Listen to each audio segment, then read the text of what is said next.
Hey everyone, welcome back. In this quick review, we're diving into Promova, a language learning app that's been gaining popularity, especially among English learners. But is it actually effective or just another language app in a crowded market? Disclaimer, this video is based on personal opinion and independent research and not sponsored by Promova or its competitors.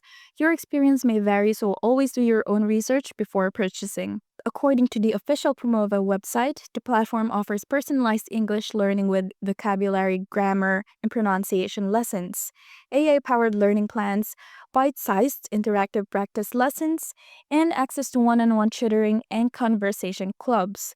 They position it as a one-stop shop for improving English fluency no matter your level. On Trustpilot, Promova has an impressive 4.5-star rating from over 1,700 reviews, with 75% of users giving it a 5 stars.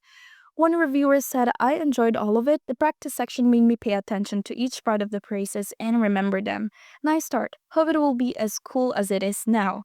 Overall, users praise the easy-to-follow structure, engaging exercises, and the friendly, motivating tone of the lessons. There are very few complaints, and most are about minor bugs or subscription issues. So, is Promova worth it? If you're looking for a structured, modern way to improve your English skills, Promova is definitely one of the better options out there. It's well designed, has great user feedback, and provides flexible tools for different learning styles. Just be sure to review the subscription terms if you decide to upgrade. Thanks for tuning in. Have you tried Promova? Let us know your experience in the comments, and don't forget to like and subscribe for more honest review apps.